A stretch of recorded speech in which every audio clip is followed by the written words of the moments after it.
to give a quick bio. You guys know her better than I do. So I'm just going to give a quick author bio and then let them get to the conversation.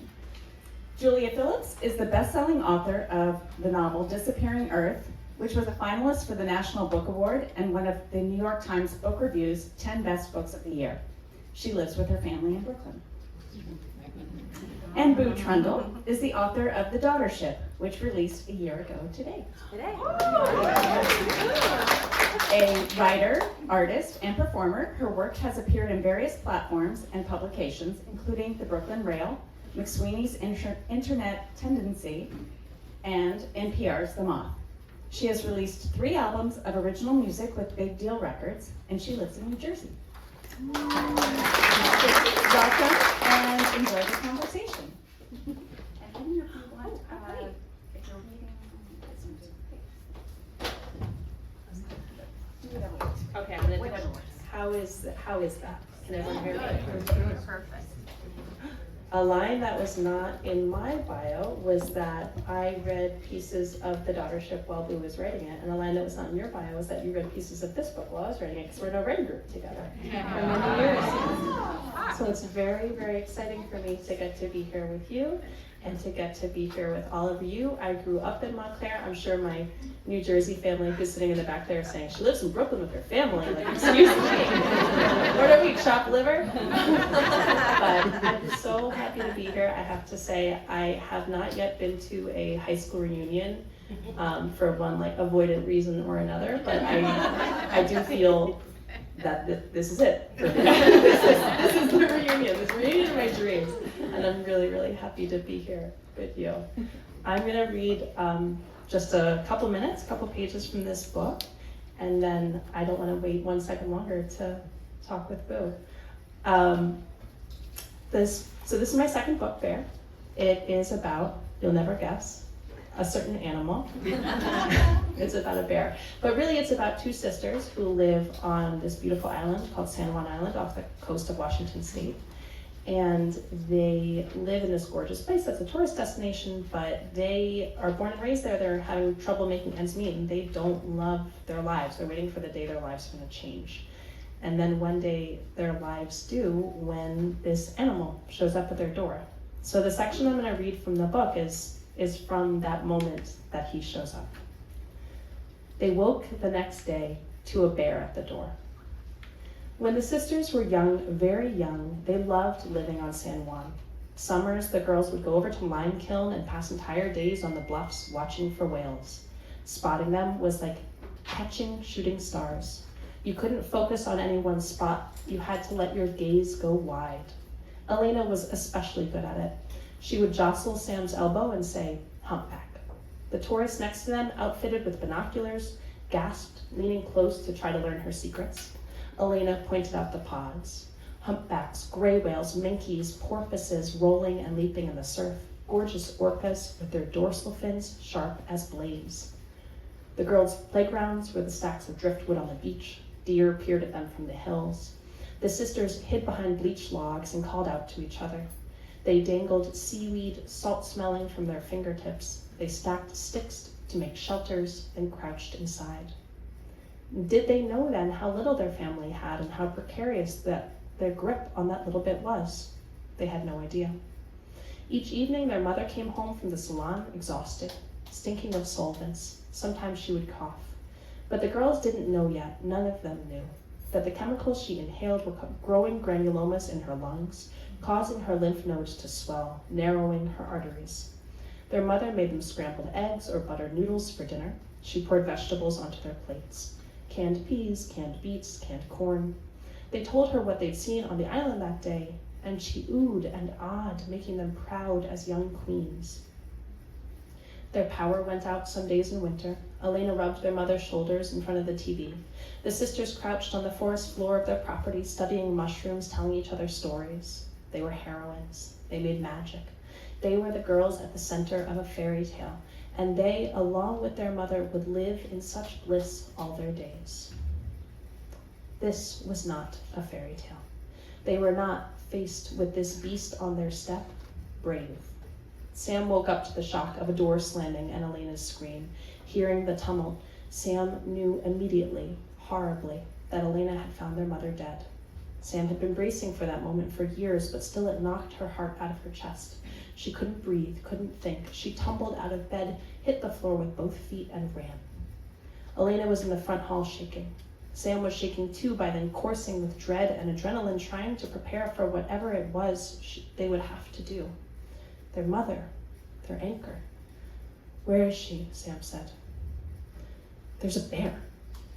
From behind her bedroom door, their mother was calling, Elena? Sam couldn't adjust. A fucking bear, Elena said. Oh my God. She pressed her hands to her face, covered her eyes, her trembling fingers stretched under her hairline, threading under the blonde strands. It's right outside.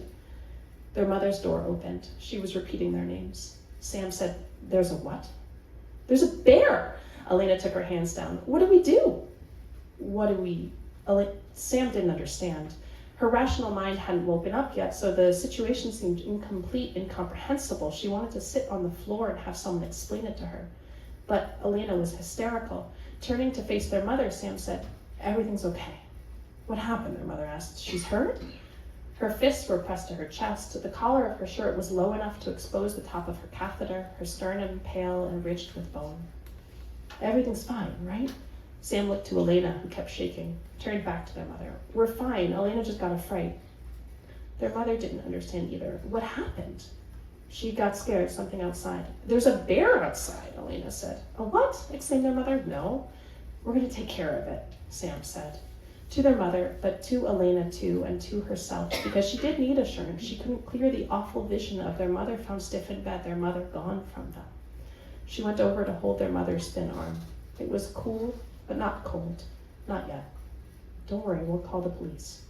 Animal control, their mother said. Animal control, Sam agreed. She squeezed their mother's arm, and their mother squeezed back, pulling Sam's hand toward her for a second, showing Sam she was still here. Sam said, go rest.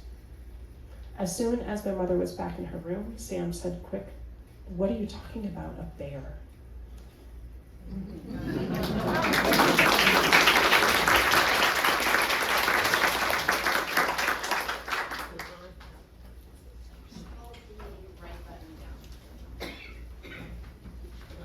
Is on now? That was a wonderful excerpt. I think that was such a great excerpt for lots of reasons, because I was looking around the room, and even from that paragraph, I saw people going,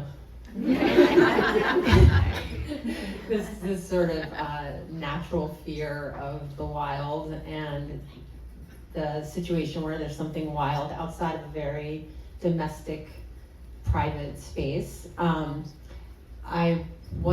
assuming most people haven't read the book because the book is part of the ticket.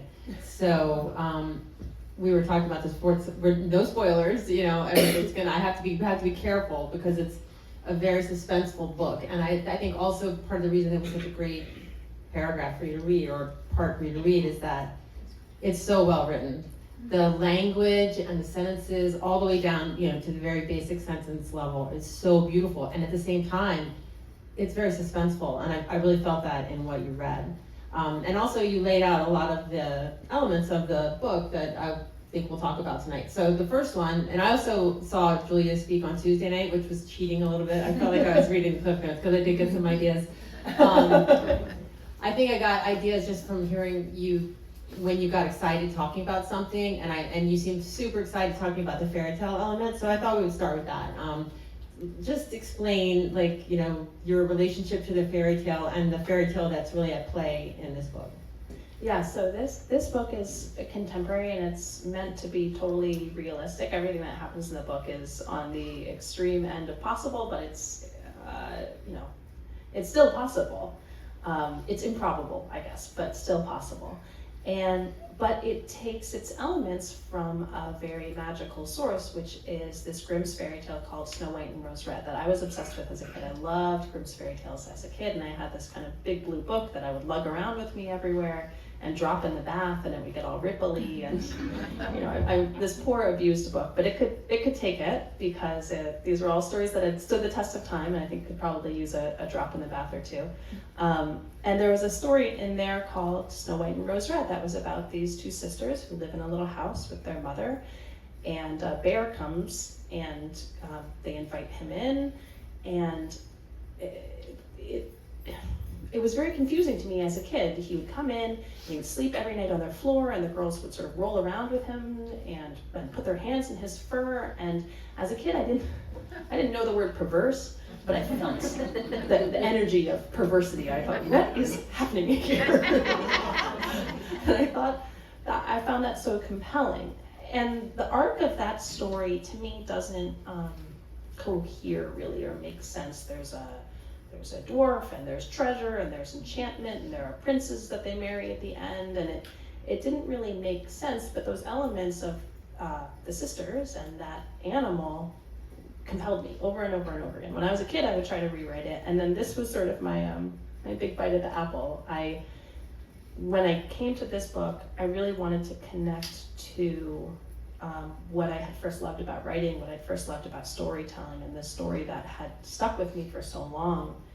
And so these are the sisters, this is the bear, there's their mother, but the story that I tried to make out of it was one that made more sense to me, or felt more like it could capture that energy in a way that, I don't know, cohered with my life, or made sense of my own experience, or funneled it into a different shape.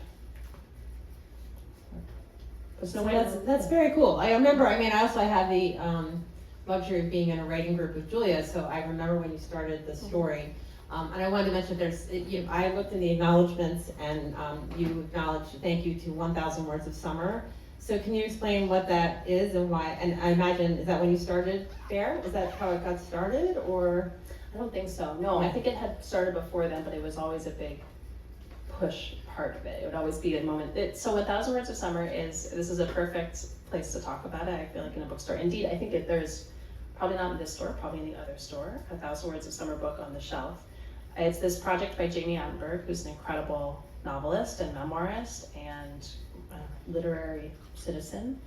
And she has this email campaign called 1,000 Words of Summer, where for 2 weeks every June, she does this huge push where she says, okay, you're gonna write 1,000 words every day for 2 weeks, which I don't know like what folks' daily lives are like. Maybe there is some like lawyers or copywriters in the audience saying like, 1,000 words, please. Like that's a single 15-minute burst for me. But I would say for me, 1,000 words is quite a lot. I don't know, it's for Oh yeah. And it's a big push to write 1,000 words, and it's so inspiring to have these emails coming in saying you could do it, you could do it, and then it gives you a fifth of a manuscript. Very rough manuscript. I thought maybe it had fallen down from the skies, the bear book on your head a little bit. Like I thought that it sounds like it was like sort of percolating in your consciousness since you were a child. But I remember when you started writing this book, and you were just on fire, and you said the other night that the story just came to you, and you just were writing. Somebody was talking, asked a question the other night about the chapter lengths, because the chapters, some of them are very short, some of them are just one sentence. Can you talk about that, and how, to me, that says a lot about just the urgency and the ease with which the story came to you? Yeah, absolutely. I think all of these, 1,000 Words of Summer was very much part of this too. Exactly as you said, this kind of push to get the story out. But the story was already coming out so much. And it came out in, what the thing was that determined the shape of this? I wanted to be, it's funny, I think being in Montclair makes me think about the kid that I was and the teenager I was. And I really wanted to be a good writer. Paired with wanting to write and wanting to write stories always for me was wanting to be good at it and wanting people to be like, wow, I'm impressed. And those desires were really coupled, and it was hard I really wanted to have a book published. I really wanted that book for people to like it, and then by extension, like me. It was all sort of tied up with affirmation and validation in ways that were really gratifying when the affirmation and validation came, and really rough when they didn't. And I think after my first book came out, it was hard. I wanted to be even better. I was like, well, now I got told that I'm good, so now I have to be even better.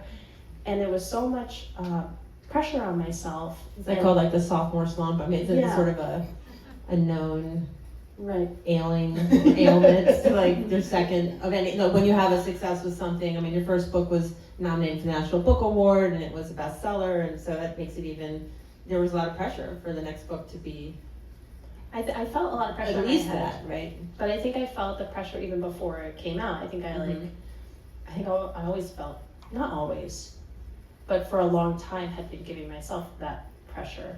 And when I started this project, it was after a tough time, professionally and creatively and personally, like in great part due to that pressure that I put on myself.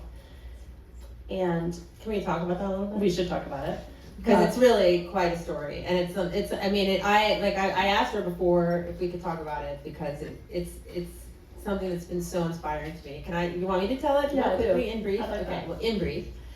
So when she sold Bear, and if I might get it wrong. Okay. I mean, when she sold Despair on Earth, it was a two book deal, and then when she submitted her second book to the editor, what happened?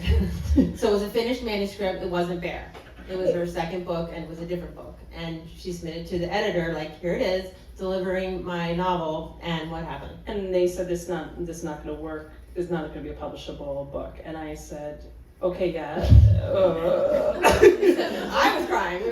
We all cried some. But she was not wrong. It wasn't. I didn't really understand. I knew with that project that there were problems that I wasn't able to get past at that time, in great part because I was like, it's got to be so good. It's got to be an excellent work of art. This has got to be like better than anything I've ever done, and more ambitious than anything I've ever. So it was really sort of tight with tension, and it really wasn't working. And then when she said no, I spent about a year saying like, but don't you really mean yes? And that, it turns out, is not super compelling to people when they say no. They aren't convinced by me then saying, but maybe yes. And then I thought, and then it turned out to be great because I thought, I don't know how to write in a way that other people approve of. I don't know how to do that. And I thought I feel like I'd spent many years trying to figure that out. And then when my first book came out, I thought, oh, maybe I figured it out. Like maybe this is how I get the approval. And then I tried to do it even more and it didn't work. So I was like, okay, well, So whatever. you were sort of liberated So I from sort of your liberated. complex. Yeah. So I thought, okay, I'll just do what I like to do. Just went really crazy and write a book about Yeah. a bear. What you said is like a love triangle between Yeah, two that's sisters and a bear. That's how I'm gonna tell people about what I was working on. Yeah, something really wild and something that was really fun and something that while I was working on it, it was like full of joy. And the book is not always full of joy. The book has a lot of darkness and like some bitterness in it and some sadness. But also it has a lot of, I think, ecstasy and awe and wildness and feeling of the chasing of freedom. And weird. And weirdness. Weird. Yeah. And I wasn't letting myself get that weird before, and I loved it. And it was like, so chapters are weird different lengths, and people do weird things, and it goes in directions that surprised me that I wouldn't have let myself go. And it's fun. It was fun to do. And I think you guys heard the one sentence chapter that they woke the next day, the bear in the door, but it was just fun to do. And when I think about it, it's fun. While I was working on it, I read it a section that I was working on somewhere, and afterwards someone said, you keep laughing while you're reading it. But it's like not a funny part, that it was actually the same part. And they said, you keep laughing, and I was like, yeah, it makes me laugh. It makes me feel joyous to tell this story about these girls and this bear. Well, it's very magical, and I think that magic, I felt it when you were working on the book as well, because I would hear reports on how it was going, and there was this incredible elation and momentum, and it seems like a very simple, I think that's something that goes on, in this book, that it's like a simple idea. But there's nothing simple about it, and it kind of expands from a simple idea, and because it's so simple, it has the ability to get extremely wide-ranging around the bear. I mean, there's like you said, there's 2 girls in a house with their sick mother, and there's a bear out there, and it's a simple idea, but it goes because of it goes to so many places. So in a way, hearing you talk about it, I'm getting feedback, so I'm just bringing the mic down. You guys can still hear me, right? When you talk about just that you were trying, it almost sounds like you were trying too hard on the second manuscript, and because this is sort of simple, a simple concept, it gave you freedom to be more complicated, you know. And I wanted to read. So this is just a little description of the. I just have to say, I love Boo Trundle so much, and one of the many things I love about her, I love her for who she is, but also for what she does. And right here, if anyone can see this, there are like multicolored index cards and like pieces printed out and taped, and there's a collage thing happening that if you've ever seen her art, it's like, this is the tip of the iceberg. I can't really think without Elmer's glue. That is probably a chocolate thing on my part. So I can't read without glasses either. So this is descriptive writing in the book. The air stank like meat, musk, hair, a primal stink. The stink was all around, still, smelling like stomach acid and gaping bodies, like wet fur and an unwashed mouth, sour and rotten, copper and earth. There's quite a bit of bear feces in the book, and and just bear smell, and there's so, and I had written disgust like in the margins once, because there is this sort of psychosexual vibe going on, and one of the sisters is really into the bear, and one of the sisters is not, and obviously this is the one who's not into the bear. So I just was curious about that, about the physicality of the bear, and since we're talking about your writing process, like how'd you do it? Like, how did you get into the bear so deeply?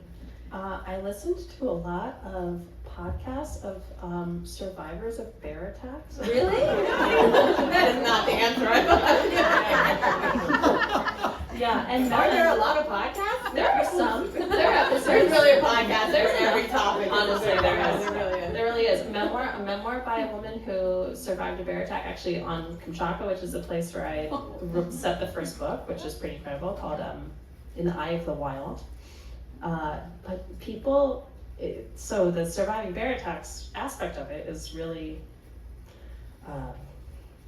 among many other things, far down on the list of the ways you could describe surviving a bear attack, really useful for writing about what it's like to be close to a bear, because people talk a lot about what it smells like and how the breath feels, and obviously if you have like a bear biting you, you experience a physical, you have a physical reaction to that bear, and it's very memorable.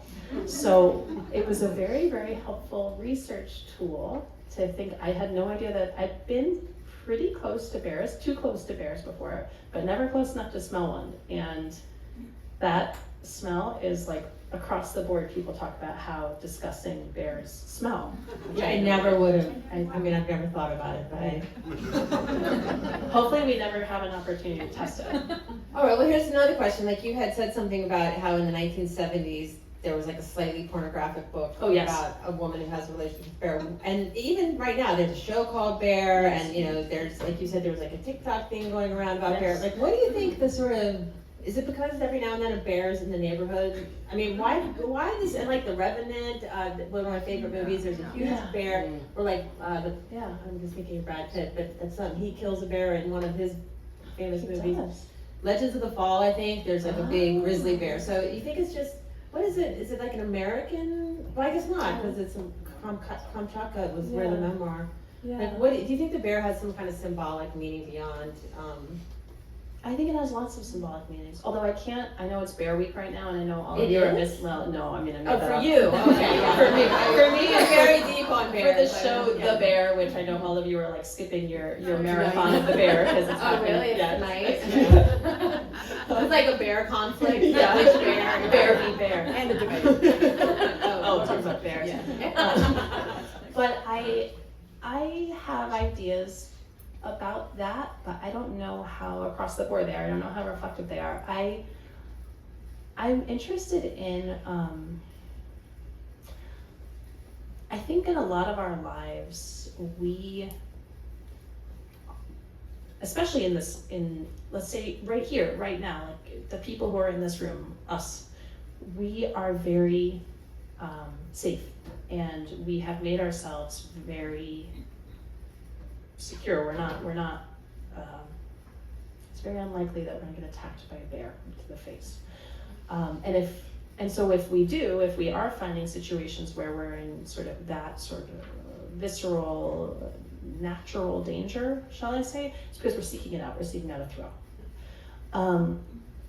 And I think there is a part of us that does seek it out sometimes. I think there is a part of us that loves an apex predator. I have to, like, for anyone who has lived through a dating app era, there's a lot of people on there who are posing with tigers. You know, this is like a very or holding big fish, I guess. But it's like a very established genre of dating apps to say, like, here I am with a baby lion, or people go gorilla trekking, people go, I don't know, they want to feed wolves. Like, I think we've manufactured a situation where we are on top of the food chain, and so we want to, I think we have like an awe and a thrill of, for a moment, feeling like prey again. For thinking like, there's the predator is in front of me and I am so small. And this reversal of how I usually think of myself, or the situation I usually find myself in, is a thrill, is an ecstatic thrill. Talking about ecstatic thrills, you mentioned the, I think 1976, I'm getting Canadian novel Bear by Marian Engel. Oh, it's also called Bear? It's also I mean, called why Bear. beat around the bush? Honestly. Let's call it Which happens a lot in the, oh my god, I can't believe, sorry. My niece and nephew are here, and I just made a pretty dirty joke, so I'm gonna move on. Well, are they on tour with you? Because they were there. Yeah, I know, You guys are awesome. They were there Tuesday night, and she was also cursing. So maybe they came back for more. You know, they're here. That's true. Well, there's a lot of pretty pornographic bear sets in that book, and so I would Out of print, though. You have to buy this book. you can track it down. It's from like Europa edition. You know, it's from a small publisher now. If when you read this you think, I'm loving the psychosexual dynamic, but I could really use more bear sex, do I have a book recommendation for you? But in that book, it's very explicitly, very explicitly, but very, very clearly and very beautifully, I would say, about liberation from the human world. That this main character is saying, like, my whole life, I have compromised myself based on other people's expectations, based on what I'm supposed to do, based on how I'm supposed to be. I have been restrained, I have been good, I have tried hard, and now I'm just gonna do whatever I want. And this relationship with this animal is allowing me access to this sort of natural wild within, which I think is beautiful, a beautiful thing to be inspired by. Although I feel pretty sure I would not recommend her method for that. Don't try this at home. Don't try that at home, or anywhere, or in the woods. Don't try it anywhere. Yeah. That's really unrealistic. Yeah. Maybe that's part of our attraction, that we want to access that wild feeling. Not that we want to feel like prey, but that we want to feel like a fellow predator, maybe, or we want to feel like a fellow animal in some way. Well, let's use that as a segue to talk about Elena and Sam, because that is definitely at play with, these are the two sisters, Elena and Sam, and there is this comfort and safety inside their home, but also a real sense of oppression. They're very much trapped, not just in their house, but in their life. And really, the bear almost represents, at least for one of the sisters, a magical, I think I pulled one of my excerpts. I'll just read this. So good. Elena was right. What was going on here was exceptional. A fairy tale creature stepping out of the trees. Elena herself was special. Their whole family was not like any of the neighbors they'd known. It made a certain fundamental sense that different things that could not be related to by others, would happen to them. So can you talk about that a little bit?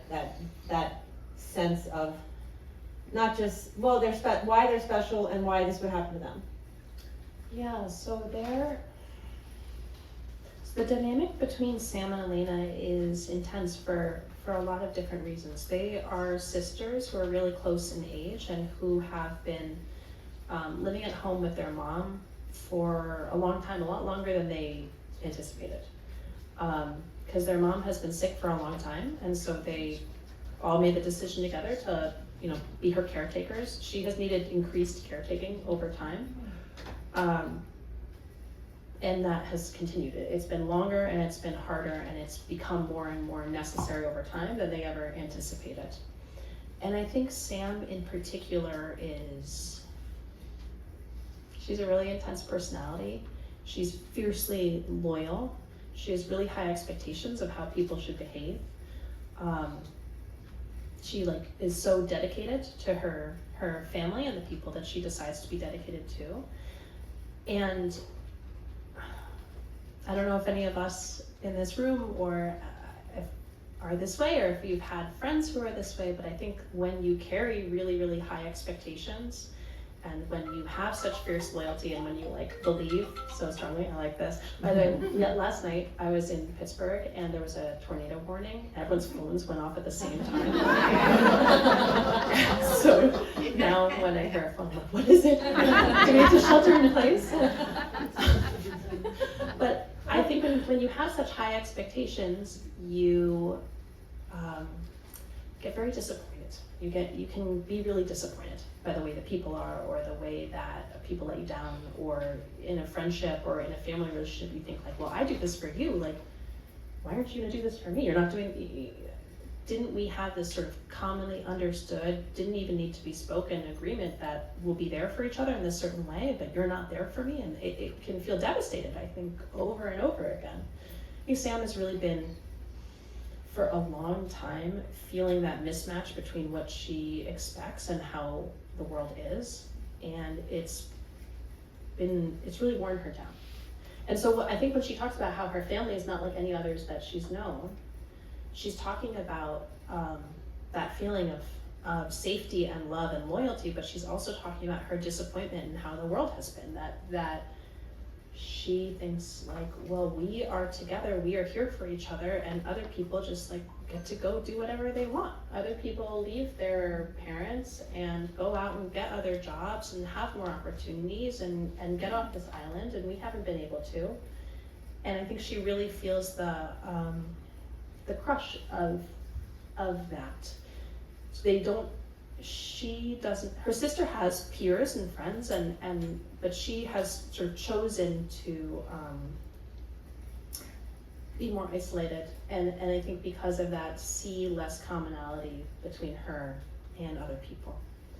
I really loved writing their dynamic because both the sisters have these great desires. Both of them want relief from, or an escape from, their situation.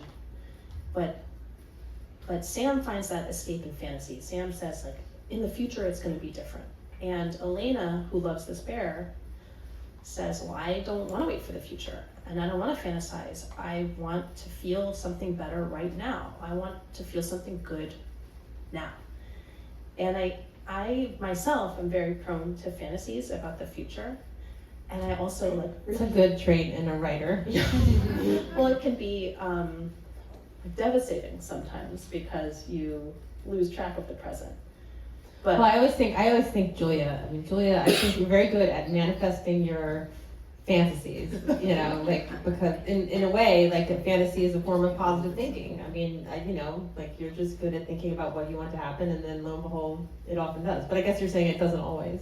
It certainly doesn't always, but I will say, if a bear shows up in anyone's backyard tonight, I'm very happy to be given credit. You do want credit, okay. No, I think also that it's been hard for Sam. I think, like, the stronger the fantasy has grown, the more horrible the present seems, in contrast. And so then she's like retreating to fantasy all the time.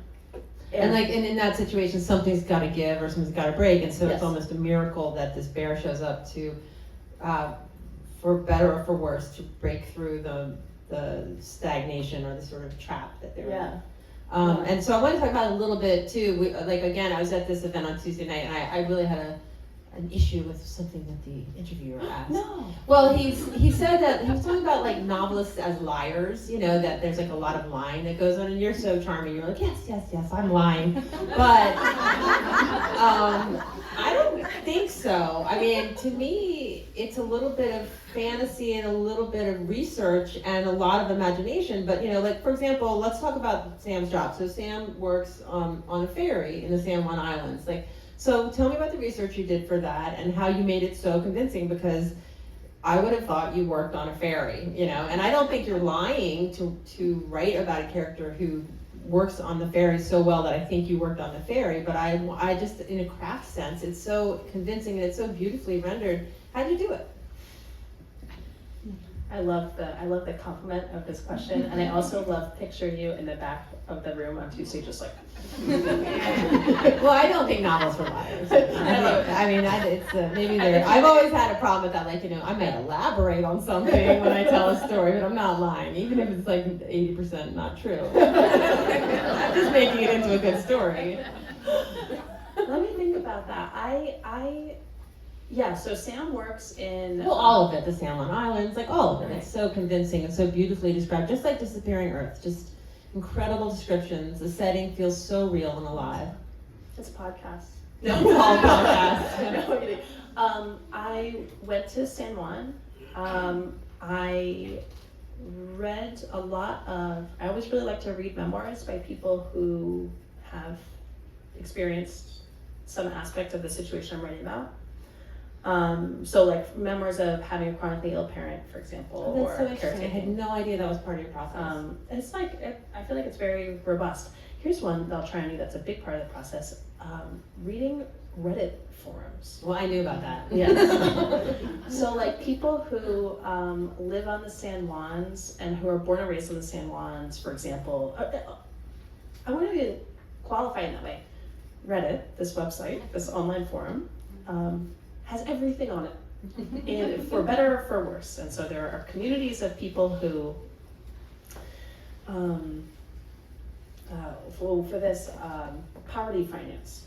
There's a subreddit called Poverty Finance that was specifically about people. It's like there's a personal finance subreddit group where people post their personal finance questions, and then for people who are like, well, I'm in the red here. I have serious debt, and this is not going. Your like personal finance advice is not going to be relevant to me because you're going to say, oh, save a little bit every month. Like, well, I can't save everything a little bit every month. So folks talking back and forth about their experience there. Also, folks talking back and forth about their experience like living on the San Juans year round, what that's like. It was Sort of the tourist versus the people who live there year round. That Yeah. tension between. Yeah, and just like what you do in the off season, and read a memoir by a woman. This was so lovely. When I went to San Juan myself, they had a whole section in their library that was just like San Juan authors, and I just took every single book. So like a self-published memoir by a woman who lives there, who was like, "Here's my year in my home, and my cat's having kittens," and I was like, "Give me more!" And I couldn't get enough. That's It's just totally fascinating. so. But I don't know. I see what you're saying about the feeling of the word lie, but it's made up. It's fiction, I guess. It's fiction, like, Well, you know how I am. I just also Yeah, I know. feel that also because I know you, and so I had a feeling when I was reading Bear that I was Yeah. getting to know you better. yeah, Even though it's Sam and Elena and it's that, I still Yeah. felt like there was a part of you that comes through. So there is a truth, there's a truth to it. And also, I also do believe still that people have to have the freedom to make up stories about things they haven't experienced, and Yes. it can't all be memoir. I mean, and Yeah. the fact that you were resourcing memoir yeah. to create this very believable fiction is just a really kind of beautiful use of resources, and especially Reddit. I know Reddit's a problem for Julia. She's had to Yes. stop at times. It can really pull you in, but it's so fascinating because people are anonymous there, so just say these things that, even people that you in your own life, we don't talk about finances very often Yeah. openly, so that you can go somewhere and just really be honest. I mean, Yes. I'm sure those Reddits, especially the finance ones, people probably feel free to be more honest than they would at a Yes. cocktail Oh party. my God, yes. And there's no gatekeeper, it's just very Yeah. unfiltered. I think we should probably go to a Q&A, yeah? Okay. So I didn't mean to, Oh, yeah. we could talk all night, but I'm sure you guys have to get back to Bear and Bear for sure. the debate doesn't start till 9. I looked it up because I thought, well, it's not a conflict for me, but it might be a conflict for others. So, yeah, so how about some questions? Hi. I'll let you call. Do you want the mic? Should we move the mic around? Well, my question is, of course, I haven't read it, just heard what you're saying, but this is totally different than Disappearing Earth, which people might be interested in the frustration writers have of what I write about next, oh my God. And this sounds so different from Disappearing Earth, which was an unusual book. So and of course there's a third book there you talked about that didn't work. What's it like? How can you explain it to non-writers? What you go through? Like where The idea comes from. where the idea comes from? There's a really brilliant writer named Christine Scott, who's a short story writer and has written novels before, and she said once that it really resonated with me when I heard her say it. She was like, you only have like 2 things that you write about, and then you just write about those forever. So she was like, so I always write about mothers, and that's all I write about, and no matter what I do, that's what I'm writing about. And I thought, yeah, me too. Not about mothers. Mom, sorry. But I feel that what I want to write about is about women and about danger, like the feeling of threat or being endangered, and about survival, like what survival looks like and how it happens. And so in structure and in setting and in scope maybe, this is a very different book than Disappearing Earth was. It also feels to me to be totally the same. It feels like it's about the same things. It has a similar sense of isolation and it's like the flip side of the coin. I always say to myself when I'm talking to myself in the shower about that Disappearing Earth, I think the message was like connection can save us, community can save us. And I think this book, the message is disconnection destroys us. So it's the same thing for me, just a different angle. And what I worked on before and what I'm working on now, it all comes back to those over and over and over again. I hope that speaks to.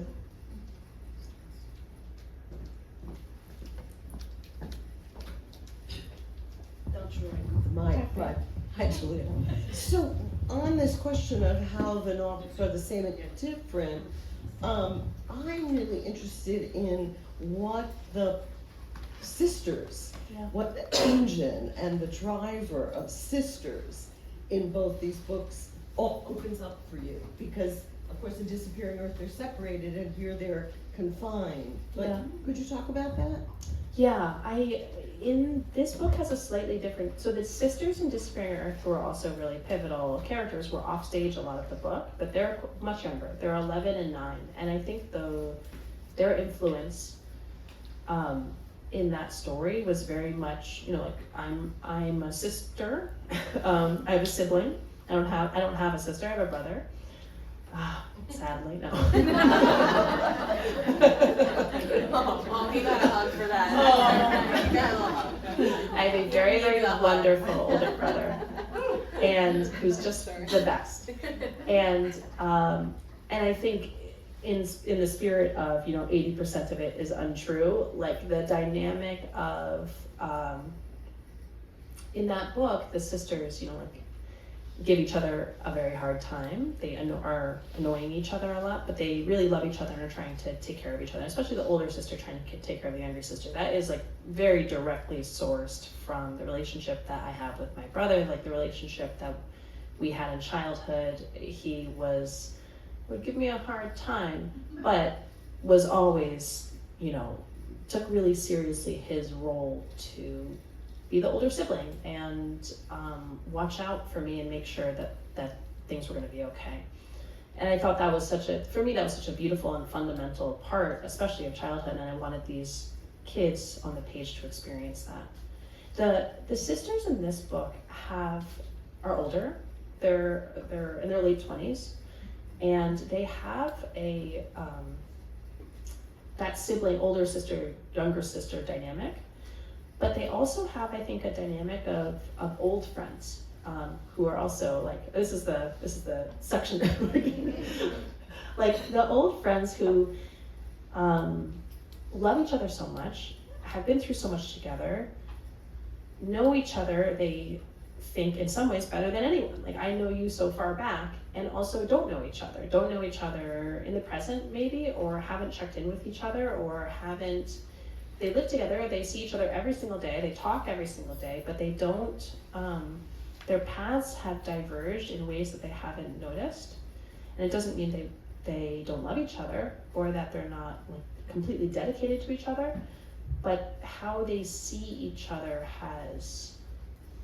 they're not aligned anymore in the way that they once were. Which I think happens with siblings too, but I thought about best friendship when I was working on this, and the expectations and the loyalties and the sadnesses of best friendship. And so that was the well I was trying to go down in here.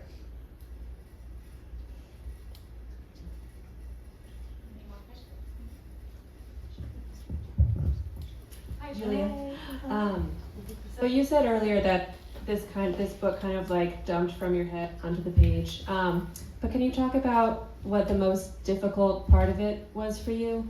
Either like the craft aspect or like just the process of like getting it to your editor, and anything difficult, please. Please tell us you suffered. The difficult part of this book was before it started. The difficult part of this book was so much of the dynamic of this book was like some of the worst times of my life, and specifically I don't know if anyone else had like a pretty eventful, rough 2020. If anything happened to anyone then, but we had a little pandemic, and then I had my first kid in June 2020, and the like 1-2 punch of those things was just like I felt like I was living in hell. No exaggeration.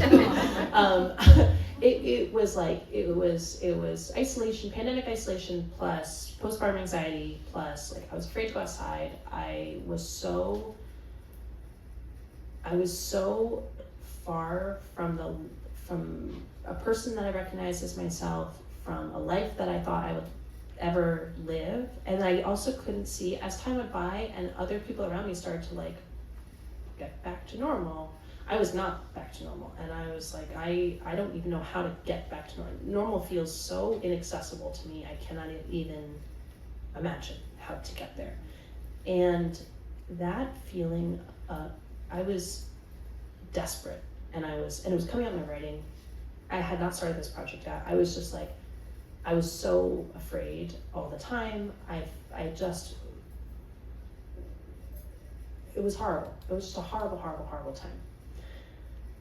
Which professionally culminated in this book getting passed on, but like that sucked real bad, but that was like the least of it in a way. You know what I mean? That was a setback.